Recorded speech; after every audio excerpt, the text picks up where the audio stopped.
माझ्यापेक्षा त्याला मार्क कमी पण सिलेक्शन त्याचं होते। प्रत्येक वर्षाला प्रत्येक मेन्सला मी असतोय पण 1-2 मार्कांनी बाहेर पडतो। मी पहिला बीजेपीचा कट्टर कार्यकर्ता आहे। मी सतरंजा उचलून दमलोय बीजेपीच्या आता सध्या, पण त्या सतरंजी खाली गोंडाळून मारायची ताकद आहे ह्या मराठ्यात आहे। बीजेपीला इथून पुढं जर आरक्षण मिळलं तर डोक्यावर घेऊ आणि नाही आरक्षण दिलं तर पायाखाली घेऊ।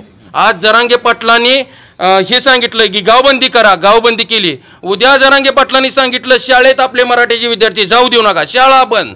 उद्या जरांगे पाटील आणखी काय सांगतील, सगळं बंद होईल, गाव बंद होईल, सगळं बंद करता येईल, परंतु आरक्षण मिळेपर्यंत हा लढा चालू राहील। खासदारकी आले, आमदारकी आले, जिल्हा परिषद आले, पंचायत समिती आले, समध्यानी निर्णय घ्यायचा आहे। जोपर्यंत आपल्याला मराठा आरक्षण मिळत नाही तोपर्यंत कुणीही मतदान करायचं नाही, कुठल्याही नेत्याला गावात येऊ द्यायचं नाही। जे प्रस्थापित नेते आहेत यांना आरक्षणाची गरज नाही। नारायण राणे सारखा नेता म्हणतोय की ओबीसीला, मराठा समाजाला आम्ही 96 खुळे, आम्हाला ओबीसी आरक्षणाची गरज नाही, आम्हाला कुणबी नको।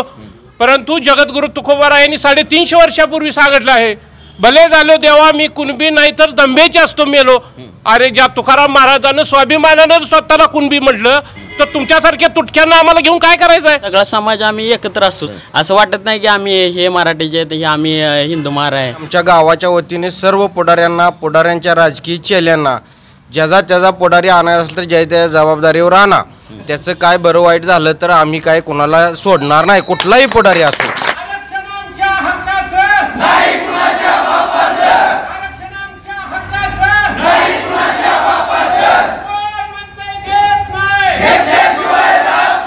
नमस्कार, मी अविनाश, महाराष्ट्र माझामध्ये आपल्या सगळ्यांचं मनपूर्वक स्वागत। दर्शको, मी आता पंढरपूर मंगळवेढा रस्त्यावर असलेल्या आणि पंढरपूर तालुक्यामध्ये असलेल्या अतिशय महत्त्वाच्या एकलासपूर गावामध्ये उभा आहे। तुम्ही माझ्या पाठीमागे बघू शकता, ही सगळी मराठा समाजातली तरुण पोरं त्या ठिकाणी, बरीच ज्येष्ठ मंडळी त्या ठिकाणी माझ्या पाठीमागे बसलेत। खरं तर मराठा आरक्षणाचा लढा आता वेगळ्या टप्प्यावर जाऊन पोहोचला आहे। बरं महाराष्ट्रभर त्या ठिकाणी अनेक गावांमधून राजकीय नेत्यांना गावबंदीच्या संदर्भातले निर्णय घेण्यात आलेत। खरं तर मनोज जरांगे पाटलांनी सुरू केला त्यावेळेला लढ्याचं ज्या पद्धतीचं स्वरूप होतं त्याच्या फार पुढं निघून खरं तर हे संपूर्ण लढा मराठ्यांचा गेला आहे। गावोगावी मराठा आंदोलनाच्या संदर्भात, आरक्षणाच्या संदर्भामध्ये जाणीव जागृती व्हायला लागले। सगळ्यात महत्त्वाचं म्हणजे गावाच्या गावं त्या ठिकाणी निर्णय घ्यायला लागले त्या आरक्षणाच्या संदर्भामध्ये। आणि एकूण जर बघितलं तर कधी नव्हे त्या इतक्या निर्णायक टप्प्याला हा मराठा आरक्षणाचा लढा आला आहे। त्या ठिकाणी या एकलासपूर गावामध्ये देखील राजकीय नेत्यांना, पक्षाच्या लोकांना गावामध्ये येण्याला बंदी त्या ठिकाणी घालण्यात आले। आणि त्याच पार्श्वभूमीवर आपण महाराष्ट्र माझावर कालपासून व्हिडिओ करतोय, काल गादेगावमध्ये बोललो, आज एकलासपूरमध्ये बोलतोय। हा आपला मराठा आरक्षणा लढ्याचा भाग दुसरा महाराष्ट्र माझावरचा आहे। आपण इथून पुढे देखील याचे भाग करणार आहोत, परंतु तुर्तास तरी एकलासपूरमधल्या ह्या तरुण शाळकरी, कॉलेज करणाऱ्या, स्पर्धा परीक्षांचा अभ्यास करणाऱ्या मुलांना आणि गावातल्या ह्या सगळ्या राजकारणामध्ये काम करणाऱ्या, समाजकारणामध्ये काम करणाऱ्या लोकांना मराठा आरक्षणाच्या संदर्भामध्ये नेमकं काय म्हणायचं आहे, मराठा आरक्षणाची धग नेमकी काय, मराठा आरक्षणाची गरज काय, अडचण काय, समस्या काय आहे त्या, आणि किती महत्त्वाचं मराठा समाजासाठी हे आरक्षण आहे, खरं तर हे या पुढच्या व्हिडिओमध्ये त्या ठिकाणी आपण जाणून घेणार आहोत। आपलं सगळ्यांचंच महाराष्ट्र माझामध्ये स्वागत।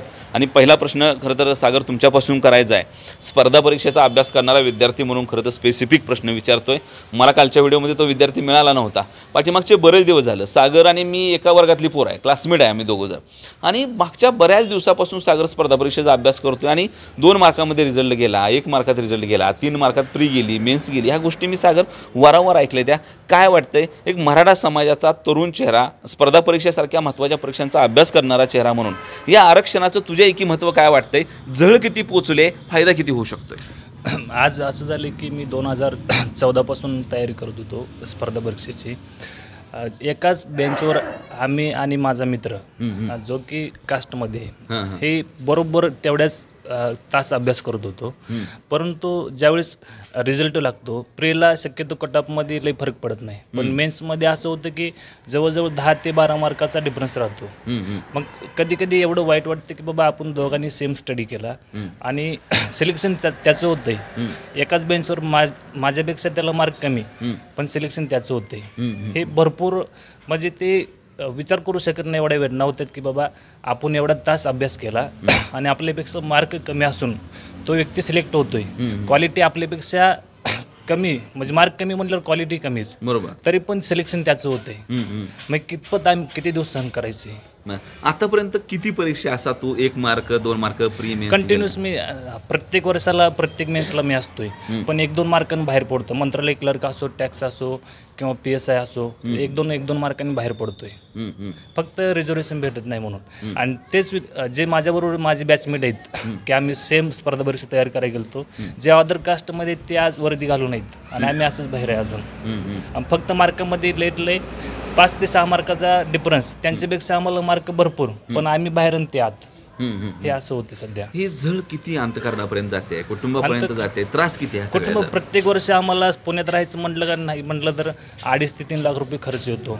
पुस्तके घ्यायचे, रूम भाडे घ्यायचे, मेसचा वेगळा खर्च, आणि त्यात फुल मेहनतीने अभ्यास करायचा. आणि 1-2 मार्कासाठी 1-1 वर्ष आमचं वायपट जाते. आणि इथं क्षेत्र असं आहे की यश लवकर भेटत नाही, आणि भेटलं तर तिथं म्हणजे तुम्ही म्हणता ना की बाबा समान नागरिक, आम्ही समान न्याय देतो. मग स्पर्धा परीक्षेच्या ठिकाणी तुम्ही आरक्षण लागू केलं, तिथं तुम्ही किती समान न्याय देता, हे खरं. आता उदाहरण म्हटलं तर मी इंजिनिअरिंग करत असताना कास्टमधल्या मुलांना किंवा अदर कास्ट मुलांना तिथं पण फीमध्ये सवलत, तिथं पण मार्कामध्ये सवलत, आणि इथं तर आम्हाला अजिबात सवलत नाही.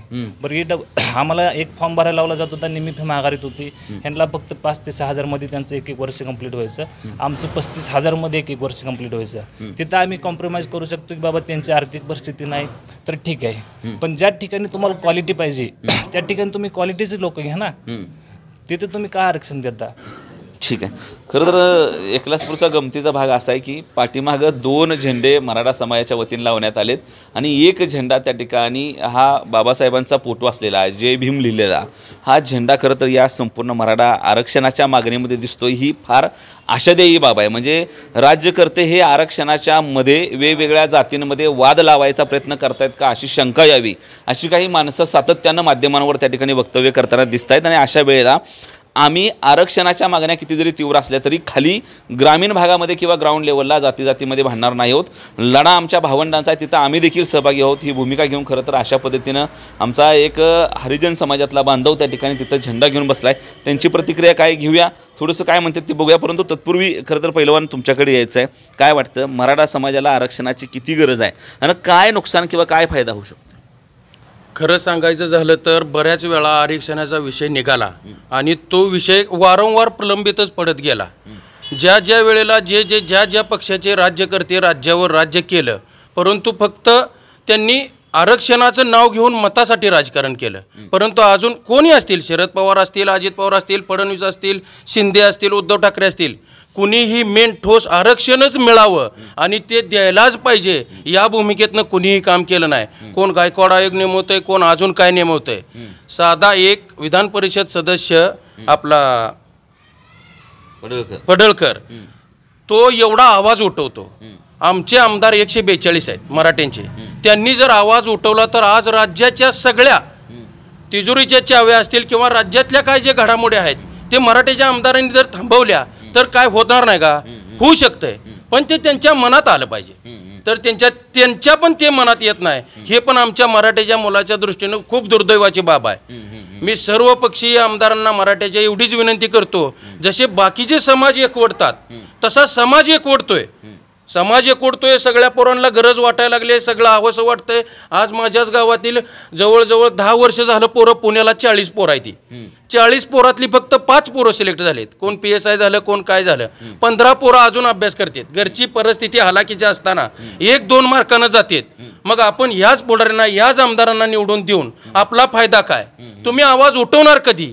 मराठा संपल्यानंतर का संपण्या अगोदर? हे आम्हाला सर्व राजकीय पक्षांनी, सर्व गटाच्या, एका नाही तर सर्व गटाच्या राजकीय पक्षांनी लवकरात लवकर उठवून राजकारण बाजूला ठेवून आरक्षण मिळण्यासाठी काय काय करावं लागेल आणि ते कायद्याच्या कचाट्यात कसं टिकेल याचं प्राथमिक स्वरूपात त्यांनी लक्ष घालून.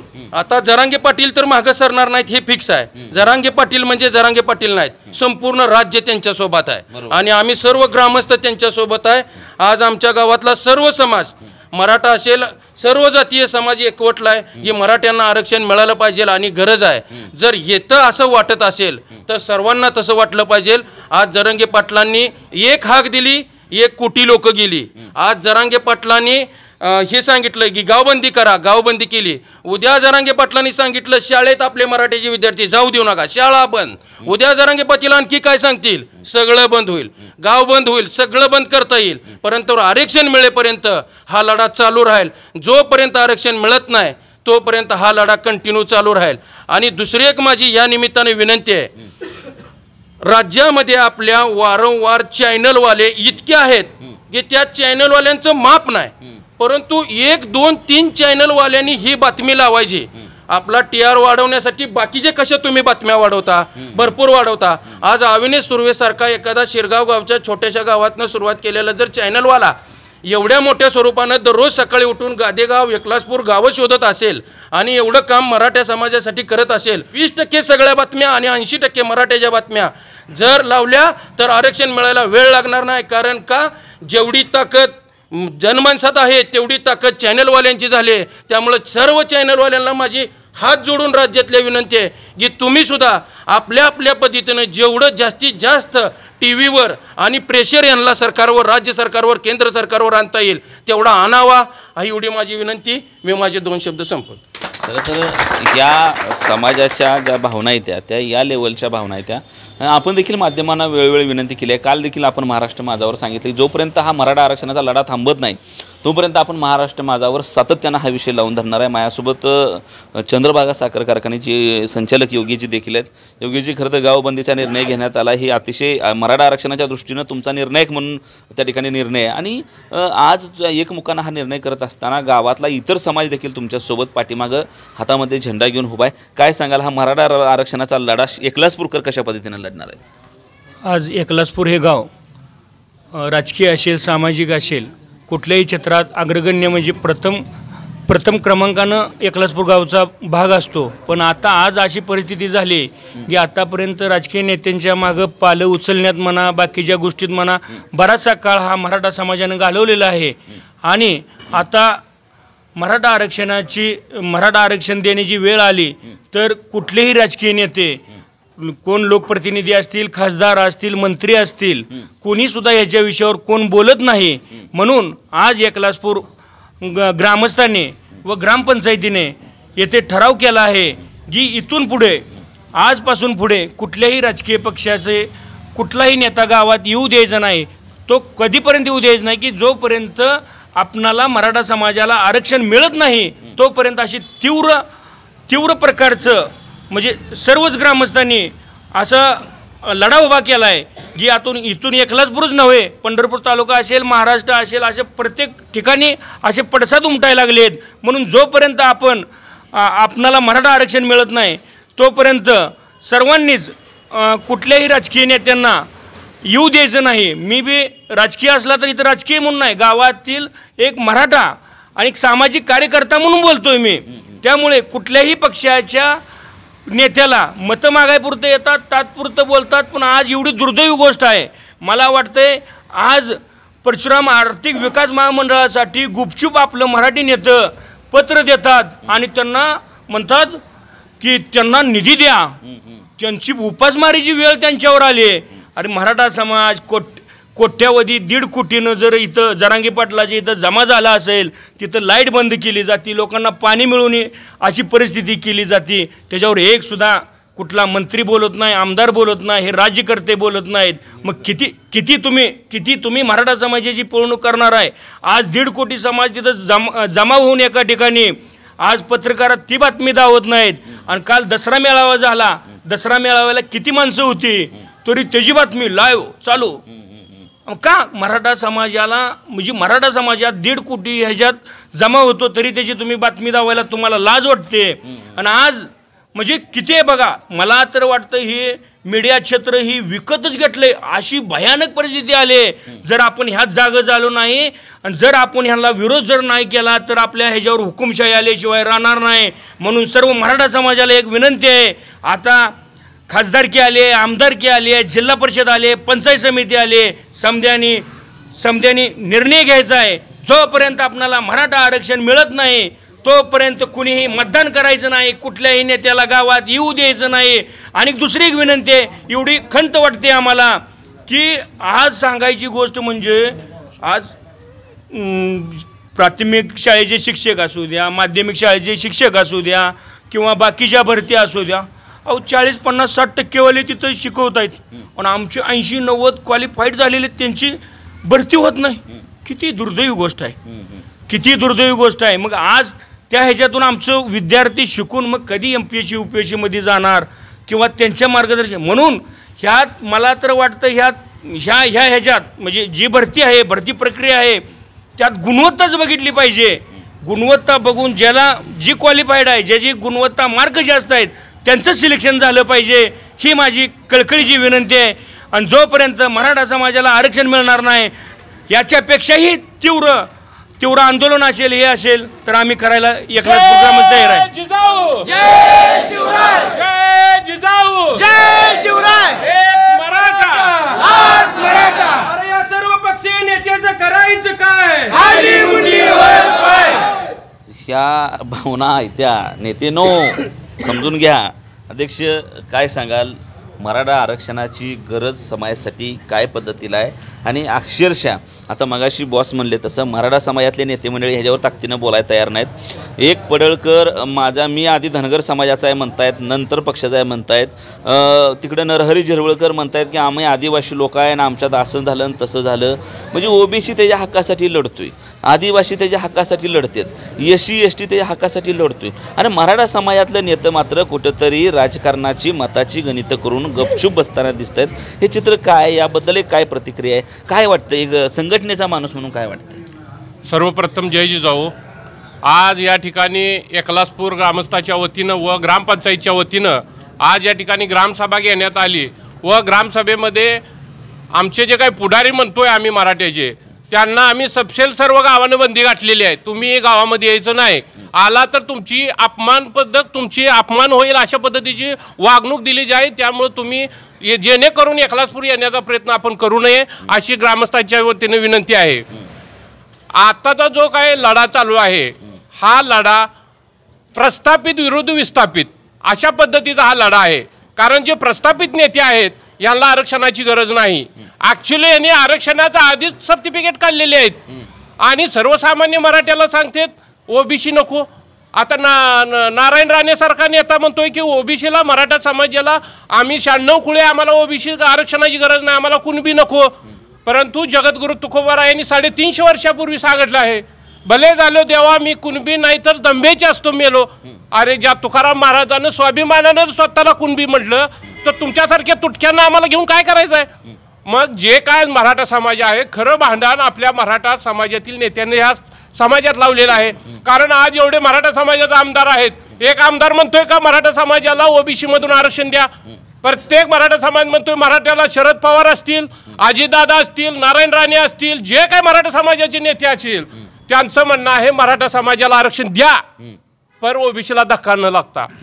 परंतु आम्ही ज्या शाहू महाराजाची, सयाजीराव गायकवाडाच्या विचाराची माणसं, आम्ही त्या जातीतली माणसं, आम्ही कुणाची हिसकावून घेणारी आमची औलाद नाही. त्यामुळं ज्या शाहू महाराजांनी आपल्याला देऊ केलं त्या पद्धतीनं तुम्ही आम्हाला सहकार्य करण्याची भूमिका करा. परंतु मराठा समाजाचा नेता एकही बोलायचा आहे नाही. उलट मराठा समाजाच्या आमदारांनी लिहून दिले की ब्राह्मण समाजाला महामंडळ, परशुराम विकास महामंडळ स्थापन करा. अहो पण सध्या मराठा समाजाची काय परिस्थिती चालू आहे? रस्त्यावर कोण उतरलंय, कुणाची मुलं मरत आहेत आणि कोण तरुण आत्महत्या करत आहेत. अशी परिस्थिती असताना आमचे नेते काय म्हणतात, परशुराम विकास महामंडळ करा आणि गरीब ब्राह्मणांना द्या. तुम्ही प्रतिनिधित्व करता, खुशाल तुम्ही त्या ब्राह्मणांना द्या. परंतु आजचा जो मराठ्याचा प्रश्न ज्वलंत आहे, जे काय या ठिकाणी तरुण पिढी मरत आहे, विद्यार्थी मरत आहेत, याच्याविषयी तुम्ही बोलणार आहेत का नाही? कारण हे मराठा समाजाने, मराठा समाजाच्या नेत्यांनी मराठा समाजाच्या मतदानाला गृहीत धरले. आपण काही जरी केलं तर मराठा समाज आपल्या मागे येणार आहे.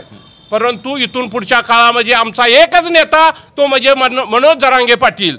जो आदेश देतील त्या पद्धतीने आम्ही राजकीय असो, सामाजिक असो, कुठल्याही क्षेत्रात असो, आम्हाला तुम्ही या पुढच्या काळामध्ये मराठा समाजाने गृहीत धरायचं कामा नाही. ठीक आहे. पाठीमागं खरं तर काही तरुण बसलेत, हातामध्ये निळा झेंडा घेऊन बसलेत. मी अगदी म्हणालो तसं मगाशी हे मला एकलासपूर गावचं वैशिष्ट्य वाटलं की राज्यकर्ते जाती जातीमध्ये खरं तर भांडणं लावायचा प्रयत्न करतायत. आरक्षणाचं एकमेकाला भ्या घातलं जातं आहे, ओबीसींना मराठ्याचं भ्या घातलं जातं आहे, आदिवासींना ओबीसीचं भ्या घातलं जातं आहे, अजून कोणाला तर SC STचं भ्या घातलं जातं ना. आरक्षणाची मागणी झाली की सामाजिक संतुलन निर्माण करायचा प्रयत्न केला जातो आणि अशा परिस्थितीमध्ये निळा झेंडा घेऊन खरं तर मराठा आरक्षणाला पाठिंबा द्यायची भूमिका त्या ठिकाणी तुम्ही ठेवताय. काय प्रतिक्रिया? प्रतिक्रिया मी सचिन माने, ग्रामपंचायत सदस्य. आमचा पूर्णपणे मराठा आरक्षणासाठी आमच्या समाजाच्या वतीनं व आमच्या सर्वांच्या वतीनं व गावाच्या वतीनं जाहीर पाठिंबा आहे मराठा आरक्षणासाठी. व आता किती तर 40 ते 50 लोक पूर्ण महाराष्ट्रातले आत्महत्या करून मराठा आरक्षणासाठी आरक्षण द्या म्हणून आत्महत्या करतात आणि सरकारला जाग येत नाही. आणि सरकारला जाग येण्यासाठी आता किती लोकांनी आत्महत्या करायची आहे. मग लवकरात लवकर मराठा आरक्षण द्यावं अशी आमची प्रतिक्रिया आहे. कधी असं वाटलं नाही का की आपण वेगळ्या जातीतले आहोत, मराठा समाजाला कशाला द्यायचं आरक्षण, असं कधी वाटलं का? असं कधीच वाटलं नाही. आम्ही सगळा समाज आम्ही एकत्र असतो. सर्व कार्यक्रम सर्व गावातले जे काही का असं ना तिथं आम्ही सर्वजण आम्ही एकत्रपणे काम करत असतो. असं वाटत नाही की आम्ही हे मराठीचे आहेत, हे आम्ही हिंदू महार आहे, असं काय कधीच वाटलं नाही. सगळे वरच्या लोकांनी किती बी फोडाफोडी केली तर खाली फुटचाल काय? नाही कधीच फुटणार नाही, कधीच फुटणार नाही. तर हीच भूमिका खरं तर गावोगावच्या समाजाने त्या ठिकाणी घेतली पाहिजे. काय प्रतिक्रिया आहे? या एकूण आरक्षणाची मागणी आता जम धरताना दिसते, वाढा लागली आहे. गावोगावी त्या ठिकाणी अशा पद्धतीनं गावबंदीचे निर्णय घेतले जात आहेत, राजकीय नेत्यांना बंदी केली जाते. काय प्रतिक्रिया आहे?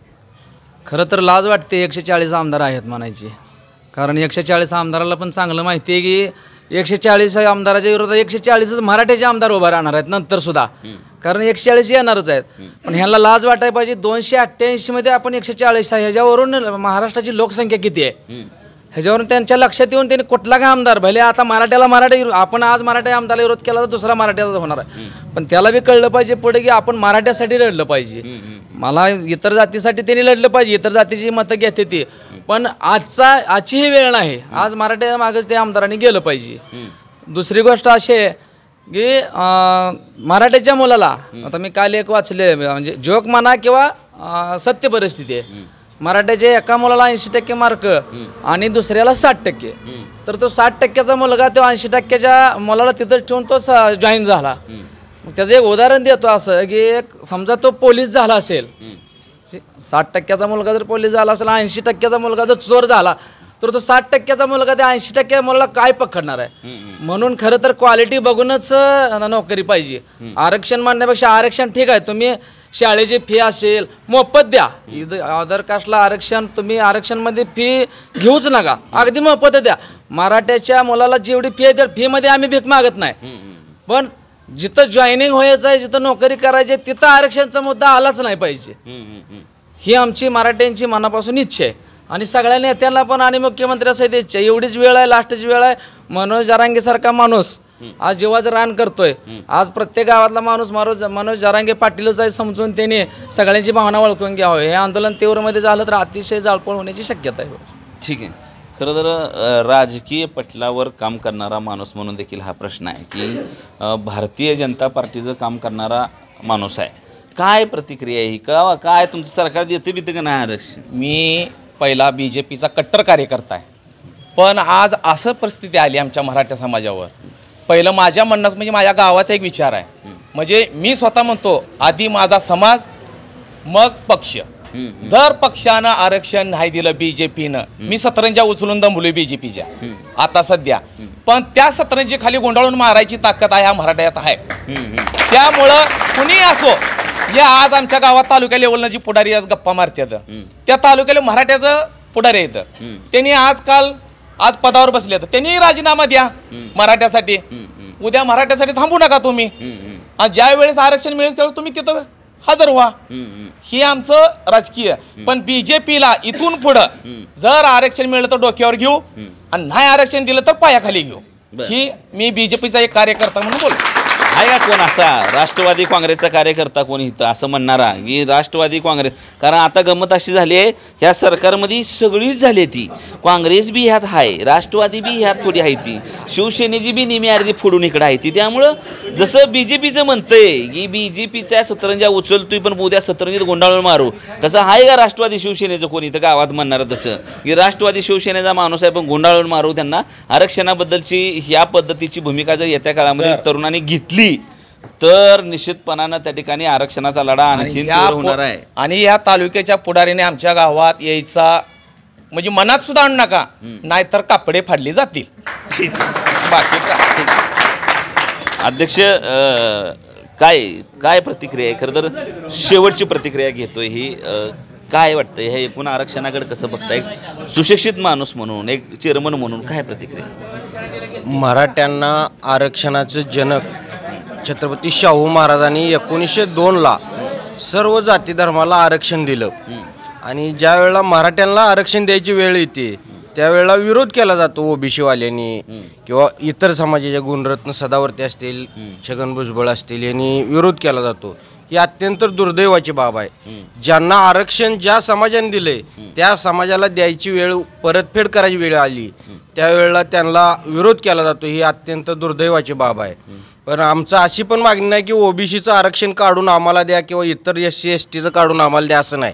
आमच्या लोकसंख्येची जनगणना करून लोकसंख्येच्या 50% कोर्टात टिकणारं आरक्षण आम्हाला मिळालं पाहिजे, हीच आमची मराठा समाजाची मागणी आहे. आणि आमच्या गावाच्या वतीने सर्व पुढाऱ्यांना, पुढाऱ्यांच्या राजकीय चेल्यांना ज्याचा त्याचा पुढारी आणायचा असेल तर ज्या त्या जबाबदारीवर आणा. त्याचं काय बरं वाईट झालं तर आम्ही काय कोणाला सोडणार नाही, कुठलाही पुढारी असो, हे मी गावाच्या वतीने सांगतो आणि आम्हाला आरक्षण मिळालं पाहिजे असं मी सांगतो. ही जर एकूण त्या ठिकाणी बघितल्या तर ह्या एकूण सगळ्या एकलासपूरकरांच्या राजकारणामध्ये काम करणाऱ्या, समाजकारणामध्ये काम करणाऱ्या, शिक्षण घेणाऱ्या ह्या लोकांच्या या पद्धतीच्या प्रतिक्रिया त्या ठिकाणी आपल्याला असताना दिसून येत आहेत. खरं तर मराठा आरक्षणाचा लढा हा आता आणखी तीव्र होताना दिसतोय. गावोगावी मराठा समाज अधिक एकत्रित येताना दिसतोय. खरं तर आपापलं राजकारण, आपापले पक्ष, आपापल्या संघटना सोडून मला वाटतं पहिल्यांदाच इतक्या मोठ्या संख्येनं मनोज जरांगे पाटलांच्या नेतृत्वाखाली हा मराठा समाज एकत्रित आला आहे. जवळपास आपण 58 मूक मोर्चे काढले, त्यावेळेला देखील मूक मोर्चेच्या निमित्तानं आपण एकत्र आलो होतो, परंतु ग्रामीण भागामध्ये इतक्या खालच्या लेवलला आणि इतक्या ग्राउंड लेवलला मराठा म्हणून हा समाज मला वाटतं पहिल्यांदाच जितक्या ताकदीने एकत्रित आला आहे. ही संधी वाटते मराठा समाजाला.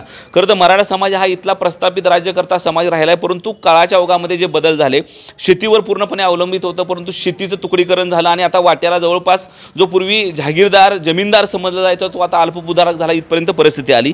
शेतीमध्ये सातत्यानं निराशाच पदरी येते. एका बाजूला प्रचंड महागाई वाढते, खताच्या किमती वाढत आहेत, बियाणं वाढते, औषधं खतं वाढत आहेत आणि दुसऱ्या बाजूला उत्पादन मात्र कमी निघायला लागले, जमिनीमध्ये नापीक यायला लागले आणि जर काही चांगलं पिकलंच तर त्याला पाठीमागच्या अनेक वर्षापासून कुठल्याही पिकाला बाजारामध्ये चांगल्या पद्धतीचा दर नसल्यामुळं आणि राज्यकर्त्यांनी अनेकदा आश्वासन देऊन कुठल्याही पद्धतीचा हमीभाव नसल्यामुळं हा शेतकरी वर्ग जो प्रामुख्यानं बहुसंख्य मराठा आहे तो अडचणीत आला आहे. त्याची शेती अडचणीत आली आहे आणि पर्यायानं त्याची शेती अडचणीत आल्यामुळे त्याच्या लेकरा बाळाची शिक्षण अडचणीत आलेत आणि एका बाजूला लेकरं बाळं त्या परिस्थितीमधनं शिक्षण घेत असताना गुणवत्ता हत्या असून देखील फक्त मराठा या समाजामध्ये जन्मलं हे जणू काय दुर्दैव असावं असं म्हणून जातीचं सर्टिफिकेट सोबत नसल्यामुळे 1-2 मार्कामध्ये त्या ठिकाणी ही पोरं ज्या वेळेला या स्पर्धा परीक्षेतून बाहेर निघते, या पोलीस भरतीतून बाहेर निघते, त्यावेळेला निश्चितपणानं या समाजाच्या वेदना त्या ठिकाणी आणखी वाढत जाणार आहे, त्या अडचणी आणखी वाढत जाणार आहे. त्या मराठा समाज हा कधी काळी राज्यकर्ता असला तरी तो आता प्रचंड अडचणीत आहे, तो आर्थिकदृष्ट्या अडचणीत आहे, तो नोकरीच्या दृष्टीनं अडचणीत आहे, तो सामाजिकदृष्ट्या देखील येत्या काळामध्ये अशा पद्धतीने जर दिवस राहिले तर अडचणीत यायला वेळ लागणार नाही. त्यामुळं मराठा समाजाच्या ह्या अडचणी, मराठा समाजाच्या ह्या समस्या, मराठा समाजाच्या आरक्षणाची ही रास्त मागणी जी संवैधानिक पद्धतीनं मागितली जाते, कायद्याच्या चौकटीत मागितली जाते, कुणाचंही हिसकावून मागितली जात नाही, कुठल्याही पद्धतीची जाळपोळ करून मागितली जात नाही, अतिशय शांततेच्या पद्धतीनं, अतिशय संविधानिक पद्धतीनं, शांततेच्या मार्गाने हा समाज त्या ठिकाणी जो बहुसंख्य असून देखील शांत आहे तो समाज जर त्या ठिकाणी आपल्या हक्काची मागणी करत असेल तर शासन दरबारी असलेल्या लोकांनी याची जर तात्काळ दखल नाही घेतली तर येत्या काळामध्ये हे आंदोलन आणखी तीव्र होऊ शकतं आणि त्याचे राज्यकर्त्यांना, विरोधी पक्षातल्या सगळ्या लोकांना, सगळ्या राज्यकर्त्यांना, उद्योगपतींना, सर्वार्थांना, सर्व बाजूचे त्या ठिकाणी जे काही नुकसान आहे ते नुकसान सोसायला लागू शकतं आहे. कॅमेरामन मुकेश, मी अविनाश, महाराष्ट्र माझा, एकलासपूर.